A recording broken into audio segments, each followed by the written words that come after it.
You froze up. Am I good now? Yep. Okay. All right. You're good? Everything good there? Everything Okay. looks good. Great. Excellent. All right. So this show is going to be an exciting one, Mike, and definitely has some what everybody's talking about it, right? And it's 2 letters. What letters are they?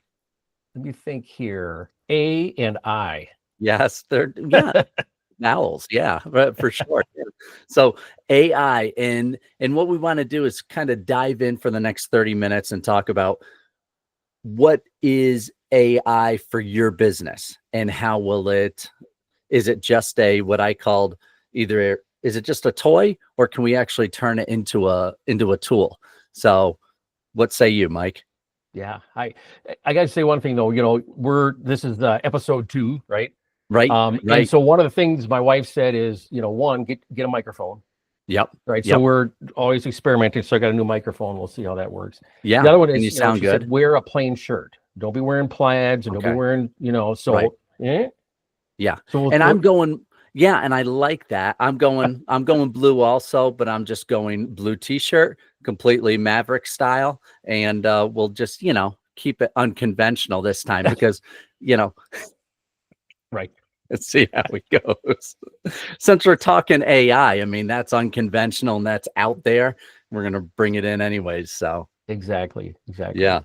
So I love this topic. I would say, late last year, it just really started to take off. Everybody's using AI. I listened to a podcast or a webinar this past weekend, and I think they said there's over 30,000 AI solutions available now.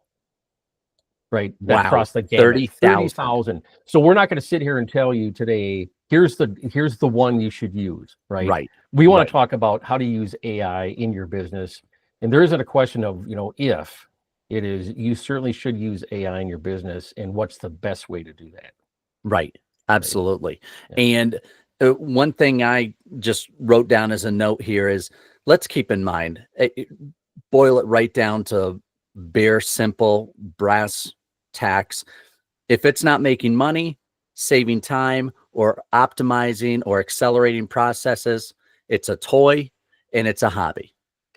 Yeah. So it has to be doing at least one of those, making you money, optimizing the process, or at least saving some time. So and I like even taking a little bit higher, Brian, is, this is just another set of, and it is a set of tools, right? To increase the valuation of your business, to get you closer to your primary aim of the business. So if we take a step back and look at it, it isn't, let's just make sure we get AI into the business, right? It's how do you strategically get it into the business in those areas. So, I look at it in 3 ways, similar to you. It's how do you improve the productivity of people? How do you improve the efficiencies of your operation? Or how do you improve your products and services? And AI can actually work in all 3 of those areas. Right. And the one thing I was doing some homework on, I thought it was kind of interesting. You remember the fax machines? Okay, we'll talk about fax machines because a lot of people are be like, what the heck is a fax machine? I remember when our family business got the first fax machine, and it didn't come with regular paper. It came with rolls of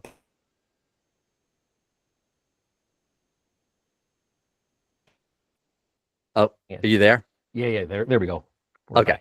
All right. Let me say that again. Yeah. So I remember our first fax machine that we got for our family's business, and that came with actually not regular paper that got fed into it, but actually rolls of paper. Do you remember that? They were almost like thermo. Yeah, that was a thermofax paper. Right. That was the only really way to get those. So I did one of the reports said that 55% of small businesses that did not switch to email from fax closed up and went out of business.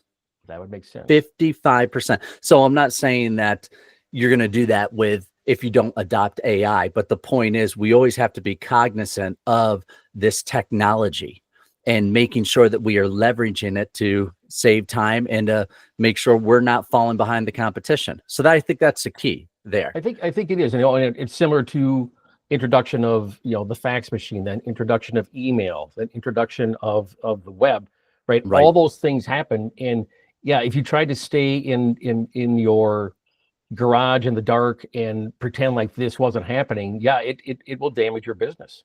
Yeah. Right. A big one, I had a client, a law firm, and, this was probably a couple of years ago. He said, you got to start understanding how AI will affect the law, right? Legal attorneys. And soon you'll have clients, and now this is happening, right? You're going to have clients ask, how are you using AI in your law firm? Mm-hmm. And if you say, what do you mean? They're going to look at you because your paralegals should be using AI, right?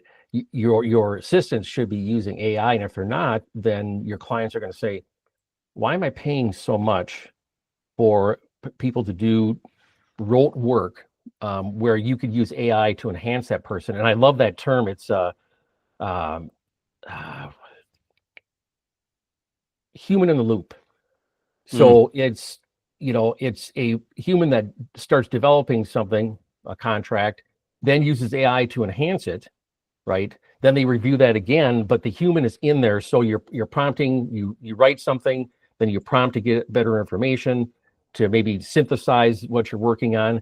But the human's in the process all the way through. And if you look at a lot of service businesses, that's where they're starting to see a lot of payoff. I like that a lot. The human in the loop Right. process. So, and that's where we want to go today, is go from what we would say AI to NI, from artificial intelligence to natural intelligence. How do we make sure that the human factor is accelerated, not eradicated, so to speak? So that's what we want to talk about.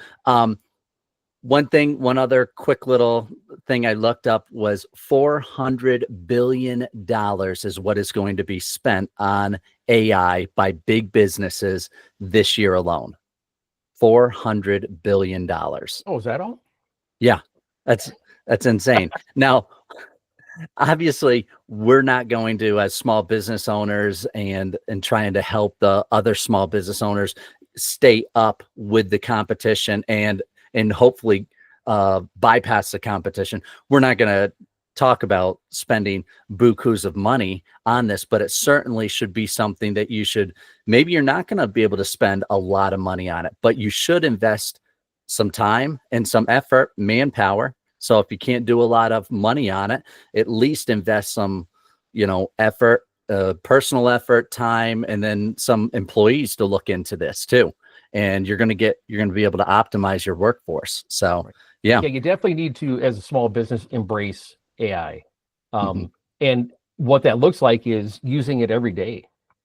You will not get good, and your team will not get good at using AI unless they actually try different tools out. I like this idea that I've heard of companies setting up what's called a sandbox. And so they say, hey, I want to know all the tools. And here's the deal.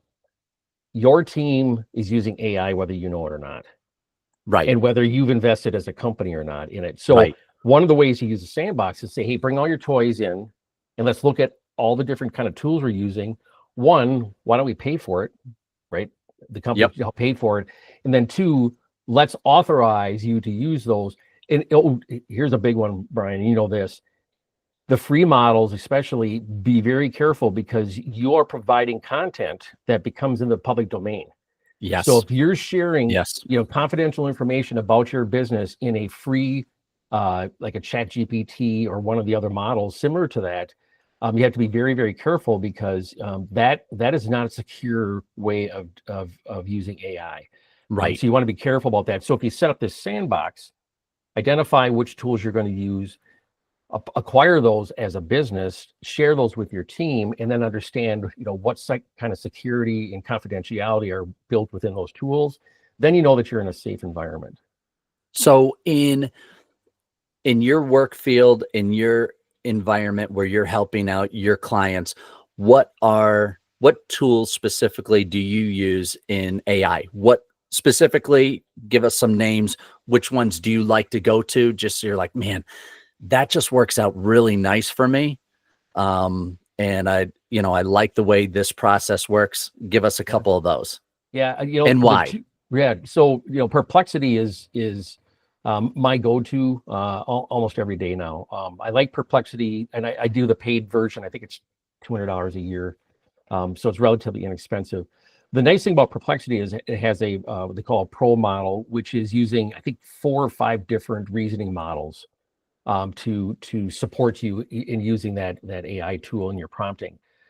So it's very cost effective. It embeds a lot of models, and those models continue to improve over time. So when you hear about a release of Chat or Gemini, when those kinds of tools get updated, then Perplexity will actually grab that updated version, and it becomes part of their tool set. So that's sort of that go-to. I look at it replaces, if you typically used to go to a search engine to do something, right? I don't use search engines anymore. There's no reason to, right? So that becomes the go-to tool for me. If you're starting out, I think the basic chats, those are the great ones to get into. I would say the other thing, Brian, is less about the tool and it's how to use the tool. So a little tip here. You can train your AI to interview you. All right, so explain that. Yeah. Yeah. So if you set up the context correctly, go back to our first episode, we started talking about strategy. So if you don't have a strategy, you can actually tell AI to use a specific strategy model. Roger Martin has a really good model that's out there, and say, give it that model. Ask me questions about my market, about my products, about my customers. Or I can actually say, use Roger Martin's framework. I'm going to feed additional information into Perplexity in a space. So we started using spaces a while ago, and that's a way to take they call it a space in Perplexity, and essentially is putting up sort of a firewall around content and saying, you can say only use my content that I'm adding to it, or you can use my content with some specific websites. So I could take my company content that I have today, marketing material, those kinds of things, talk to AI and say, hey, I want to use the Roger Martin strategic framework, and then ask me questions based on my market, my products, those kinds of things, to help me develop my strategy. And now it's actually interviewing you, and then it's taking that content in, and then you're actually building a strategy along with it, but it's become a coach or an advisor for you. Right. And I like that because you don't necessarily have to have the questions ready. So you can just almost say, hey, this is what I need. Start asking me questions based on this person or personality that I like. So you can even start before you have the right question. A lot of us think we have to come up with the perfect question to ask AI because we're used to that with the internet. We have to have the perfect keywords to use. That's not like that with AI. So it really is a conversation tool. I like that. That's good. Go ahead. Yeah, and so once you have that, and to your point, people are afraid of it. Hear this term prompt engineering. Well, a big part of prompt engineering is context. So if you get the context right, which is essentially I'm asking you to do this or be this type of role, then to your point, get those things set, and then just start asking me questions, and it's unbelievable. Then it can, if you want to, then you can start to ask it deeper questions once it starts to build out your strategy for you. Okay, so you like Perplexity. Would you say 90% of what you're doing is on Perplexity, or is it on Chat GPT, or is it on, was it DeepSeek or any of the others? What do you do most of your work on? So right now it's Perplexity, and that's where I have a lot of my my documents, right, in spaces. But I do use Grok, and so Grok is probably my number two. The interesting thing with Grok, and again, we're going to cover this topic probably at least once a month, I bet, Brian, as we go forward. But the interesting thing about we're Grok going to beat this AI horse dead. I think Elon Musk talked about unhinged mode. Have you heard this? No. So there's a way to Lance is really good. Oh, so yes, our buddy Lance. Yes, yes, yeah. And I've watched Lance's prompt engineering, and it's amazing because it's almost like wrestling your AI because you don't like what it's telling you, and Yeah, you're saying, arguing with okay, it. yeah, now it's like, okay, listen, Grok, I want you to go into unhinged mode, and I want the absolute truth. Stop telling me what you think I want to hear, right?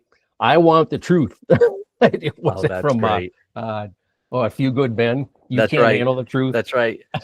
Has Grok told you you can't handle the truth, Mike? Not yet. Not yet.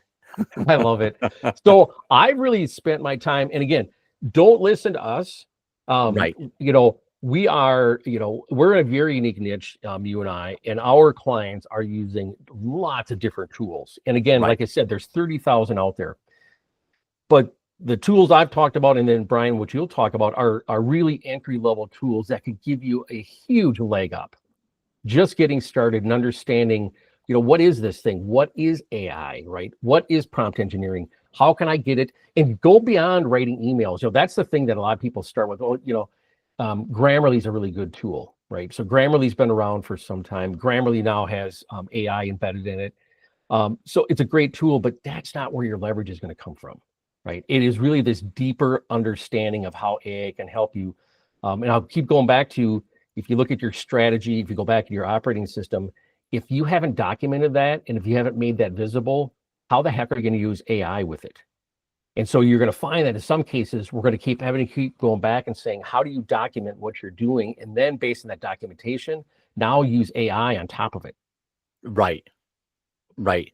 And that, yeah, I don't necessarily want to get into the next episode, but that's where we start to talk about our strategy, our optimizing, and our, sustainability. And all those things have to go into our processes. Whatever we're doing, anything that we're thinking of needs to be thought of in this limelight, so that it's not just a flash in the pan, and then we're not just attracted by the next flashy object, That's very easy to do. That's what's happening today. That's very easy to do because there's so many flashy things going on. We're like on sensory overload, and it's easy to get distracted so much that we just have, like you said, a sandbox full of toys that we're not actually using. Right. Right. So we're not actually moving any sand. We're just kicking it. Right. And with new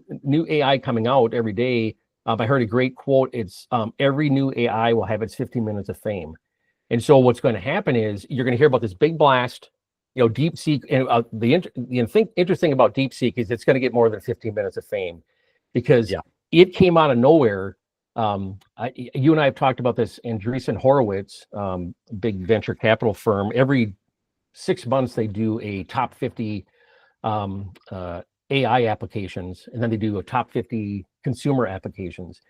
And the fourth version that came out finally had DeepSeek on it, and it was, I think, number 2. So out of 30,000 plus AI applications, 6 months ago they didn't exist, and this last version they were number 2 out of the top 50. Wow. And we'll leave a link for that. Exactly. Right. You have a link for that, and we'll share that at the end, and that'll be great, so that people can just see, just to have something if they're completely naive with the AI and they want to dip their toe in it. There's a few options that they can look at, search up, and just have some fun with, really. One of the things I want to do is edit it, because at this point it's just the names of them. So it'd be interesting to take the 50 and then say, okay, what do they do? Right. So this is a chat. But there's others that do a lot more, like DeepSeek is a whole different animal, right? It's a completely different tool, and it was built very quickly and very cheaply by the Chinese. And so we're going to see that. But if we look at those and say, okay, what are the different categories? Well, then you can look at those 3 areas we talked about, right? How do you improve personal productivity, your coworkers' productivity?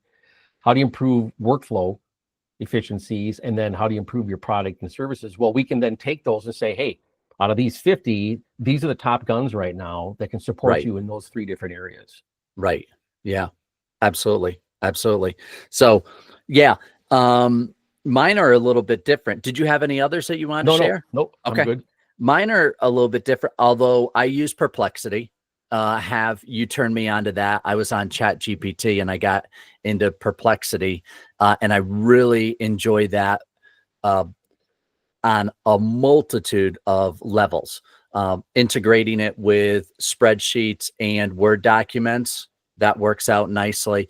I actually have had Perplexity suggest a weekly schedule for high performing small business owners, and we start there as a uh, basically as a, I use AI and Perplexity specifically as more of a diving board. Let's just jump off. It is not the water that we're going to swim in. This is just to get us a little bit higher and a little bit deeper. That's Brian, all. Brian, that's brilliant. Can you talk about, so I think you did that in a space, right? That Right. where it did your count. Can you just talk a little bit about how you prompted it? Because I think it's just a brilliant, very, very quick prompt that you did with the context that actually drove that scheduling for you. Right. So one of the best things to do, I find, whenever starting off with a topic is start off with the end in mind first. What do I want to be or achieve from this process? And where am I now? And I tell both ends of the story. So this is what I want to be. I want to, in 3 years, I want to be able to achieve a $3 million revenue in this location or these locations, or I want to expand or what have you. And I want to be able to have this amount of time free. I don't want to dedicate any more than this amount of time each week. So you set up parameters, you set up where you want to be, and then you set up where you are now. And right now I feel overloaded. I don't have my mental clarity like I should, and I know I need to have personal time to make sure I'm being mentally healthy. You put those all in, and it's amazing what comes out. And then that gets you thinking a little bit more creatively. So that's the way I look Brian, at it. let me ask you a question. Does it help you understand like what kind of coffee you should drink to get that right level of caffeine going, so you get that mental clarity and the grind? That's part of the reason why I got an espresso machine. Yeah, absolutely. And that's and then we move from espresso to water, then go to energy drink, and then back to water. So yeah, it's a constant.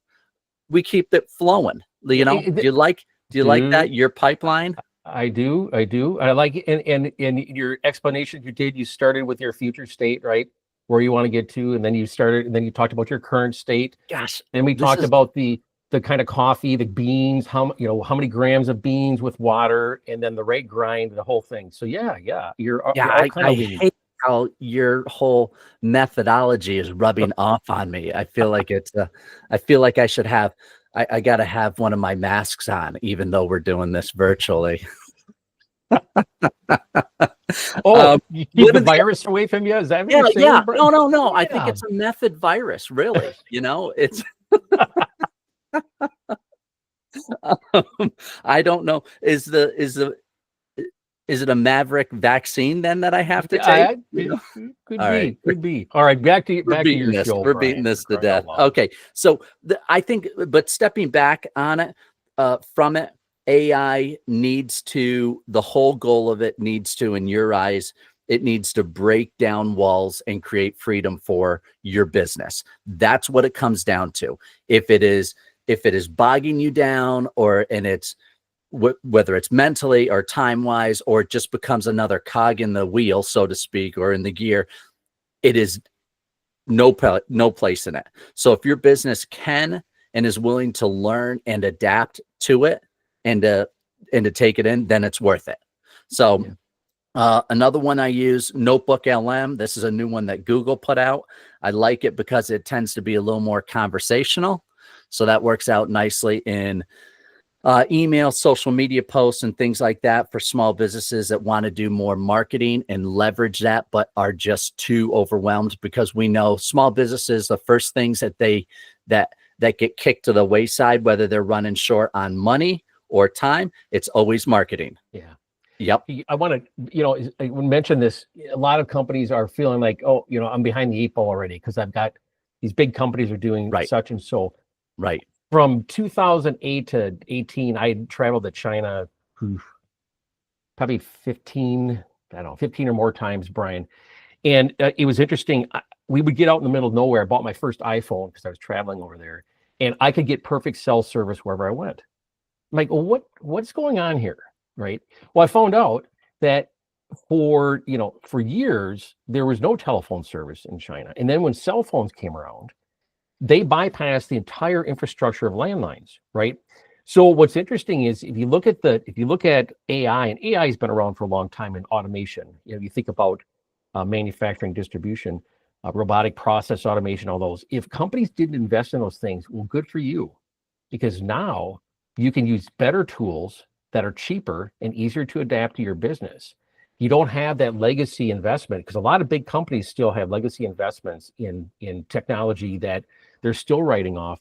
Small businesses that didn't jump on that bandwagon now can use AI and bypass. So I go back to that China thing, right? China has better. I'm driving down the interstate in the United States of America, and my calls get dropped. I'm in the mountains of China, out in the middle of nowhere, rural China, and I have perfect signal, and I'm calling home to the United States. So it's a very similar thing. You can use these tools and actually frog leap over your competitors and not have all that legacy investment and worry about that. It's like, no, I could just go forward. And to your point, if you pick different tools to adapt to those three different areas, I mean, that's your sandbox. If you don't have a sandbox, pick three different tools, one that hits each one of those different areas. And now all of a sudden you're embracing AI and working with your team to figure out how to best use it.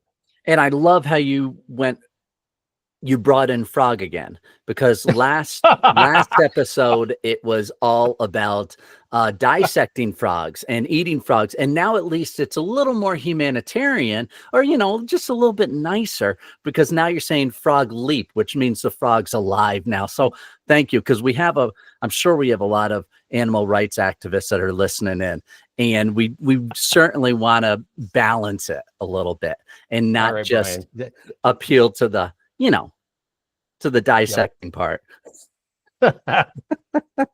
So good job. Thank you. One of the things I liked was a lot of these tools that have been out of reach for small businesses, I'm finding are now cheaper, easier to use, like you said, and because the big guys have used them. Two things. I recommend to a lot of my clients that they do marketing on YouTube TV, YouTube pre-roll, things like that. But the cost to make those commercials used to be ridiculous. I mean, through the roof. Now they can make them on their cell phone with apps like one of them's BigView, BIGVU, and they will actually auto-generate, AI generate a script for you that will start you off so that you can use your own phone as a teleprompter. So that's crazy, because if you look at what it would have cost you, like you said, just a few years ago to do that. And I really like the sort of the guerrilla videos where it doesn't have to be this highly polished, just like our podcast. It doesn't have to be this highly polished product that's going out. Not as polished as my head, right? but it is good to have. You want to be able to make sure you get your message across. Yeah, make sure it's on brand, right? Make sure it aligns with your strategy and speaks to your customer needs. So to be able to have those additional tools, but then still be yourself, right? So you do the heavy lifting for the AI, let that do that for you, and then you can just be yourself. Right. Yeah, it's fantastic. Another one is put out by AWeber, and AWeber is a leading email service provider. And what they have found was that small businesses are spending too much time trying to create their emails. So, and not only that, but so they were creating content to help you get started to create your email, but now they've taken it a step further even, actually, and they're saying, hey, we're going to create emails based on your past emails that you've sent out, and then you can approve it, just like what you're saying, keeping the human element in the loop there. You can approve it, edit it, and then schedule it.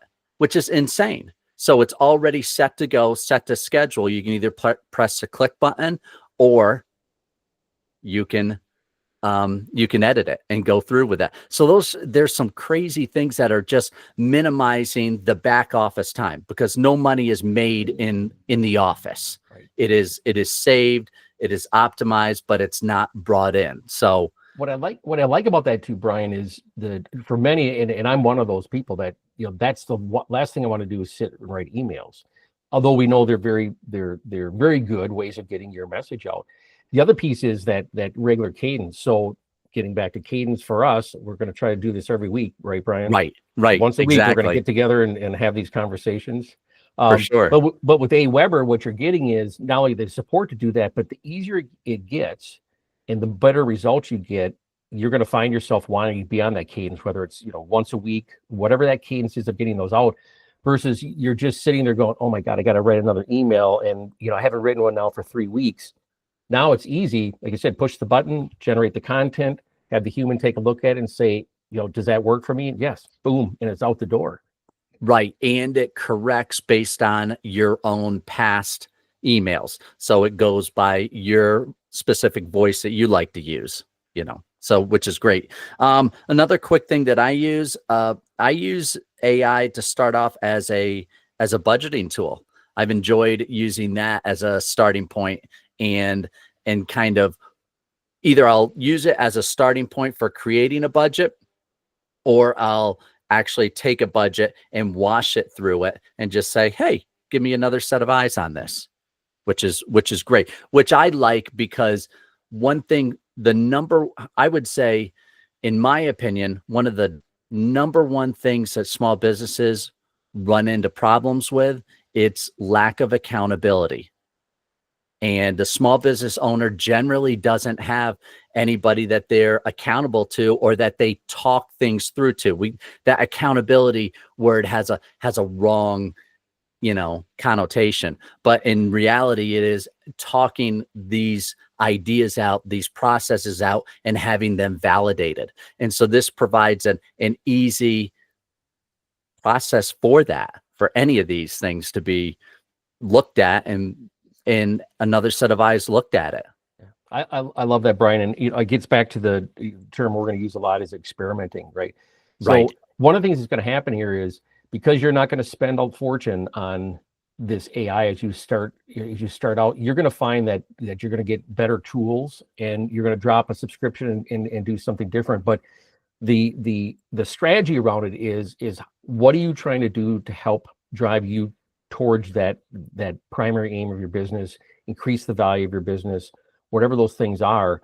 That strategy remains the same. The tools will probably change, over time, but you're not going to break the bank by doing this. The accountability piece I like, because as I talked about earlier in the episode here, you can use an AI to coach you. And so once you set up a budget, or once you do start doing a strategy, or start doing an email strategy, right, you can actually prompt it. And we'll talk about this down the road, a process from Lean, that Toyota Kata, which teaches you how to do scientific thinking and run experiments. And it's the same thing here, is once you start doing those, you can run experiments, then you actually have your AI check in and say, how did it go? Right. And so now it's prompting you. So there's that accountability piece.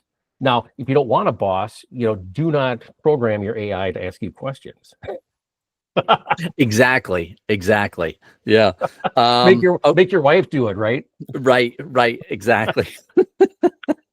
We're not even going to go there, Mike. Okay. You already got me into enough trouble, because your watershed moment involved your wife, and mine involved, 4 feet of water. And running from bullets, if I remember right. Well, that was, yes, which that's a whole nother story. But we will get into that in another episode when, when I came home to a loaded gun the one time. We'll talk about that. That's a funny one. Anyways, so Brian, we're at 11:40, man. Okay. We're 11:40. Excuse me, 11:10. We're 40 minutes in. Okay. Key just want to do a takeaways. little time check. Yep, that's what I figure. Key takeaways. What do you have for key takeaways there? Yeah. So key takeaways, and as I started out, number one is use AI strategically in your business. So think about the areas where you're going to have the most leverage implementing AI that gets you closer to your primary aim, your North Star, and driving value for your business. So it's very similar to tools in the past when the web came along, when email came along, those kinds of things. If you're not using it, you need to embrace AI. You need to embrace AI. There's no question. Think about this concept around a sandbox. Brian and I talked about a handful, maybe two handfuls of potential tools to use. Those aren't right or wrong. They're just tools that are easy to get into in low cost. Yep. So those are the two things. Yeah. Understand why you're using AI, and then embrace it and start using it within a defined sandbox, and make sure it's a safe environment for you and your team to work in, where you're providing security and confidentiality around your information within the business, but then can leverage the AI. Right. And I have 3 key takeaways to keep AI from being too artificial and fake, and making it natural and making it part of our business process. Number 1, list the top 5 problems you don't have time to handle. Okay. Just do that. Write it, scribble it right down on a napkin. That's fine. Number 2, pick which one of those costs is either the easiest to handle first, or will give you the most benefit. Okay. Just to narrow it right down to one, and then brainstorm ways you can have AI help you with it. And you can do that one of 2 ways. Ask yourself, if I had an expert here, what would I ask them? Okay. And just say, if I had an expert who knew all the ins and outs, what would I ask them about this problem? And then the second part sort of hinges off of that. What would I want them to do for me? Not just tell me, but what would I want them to do for me? And use that. And that is a nice little framework just to dip your toe into the AI, and to make it more of an NI situation. I love this. So for our listeners, it's going to be 4 this time. Yeah. Right. Because wow. Our wives told a friend. Right. They say, you can't believe what our idiot husbands are doing. They're yes. they put together a podcast. But seriously, Brian, what I love about our podcast is we have a very rough framework on what we're going to talk about. We spend maybe 5-10 minutes between you and I before the session, and boom, we're going. Yep. The 5 takeaways, my 2, your 3, if someone listening to this wrote those down, and between now and next week started working through those things, right, in 1 week's time, and just started making some progress on one of those 5 things. Insane. Unbelievable changes. Yes. Insane changes. I know, because I've done it. I've experienced it, and I'm like, wow, this is incredible. This frees up so much time, and it gives you more freedom to pursue more activities. And that's what we're all about here. And that's what we want to do, is so that you can touch your business more, touch your family, touch your community. That's what it's all about. So that's great. And then when you're out having a beer with your buddies, you can talk about how you're using AI strategically in your business. And we're not just screwing around here, right? We have a very specific purpose why we're using it. We've invested in these tools, and they're doing this for us. And they're going to go, dude, we should hire you as a consultant. It's like, no, call Brian or Mike. Those are the consultants. That's the key. That's the key. Thank you, Mike. All right. Hey, did you want to tee up? So we've got another episode coming up, episode 3. Yes. Yeah. Tell us about that one. Yeah. So this is interesting. Many times when you're thinking about bringing somebody in to help, that's a big decision to make, especially if you've never hired somebody to help you out. And one of the first questions you'll hear a lot of times, if your consultant is savvy, is, what problem are you trying to solve? So that's going to be the title of our next episode, and we'll dive into ways that Brian and I have done this, where we help diagnose where's the best place to start. We're going to start small, right? All kinds of opportunity within businesses. Sometimes you have a pressing issue, right? I mean, it is the number one issue. We're still going to talk to you about whether that's the issue or not. Right. But we want to make sure that whether you're talking to Brian or I or someone else, here's some frameworks to think about, and what you should be expecting from a good consultant to ask you, to make sure that when you start to talk about bringing someone in and work on a project, you know exactly why they're coming in, you know what problem they're trying to solve, and then how you're going to go through that, how long it should take to do it. Awesome. So yeah, so I'm looking forward to that one. That sounds like a good one for sure, because too often we're mired in the problem so deep that we forget what are we actually trying to solve.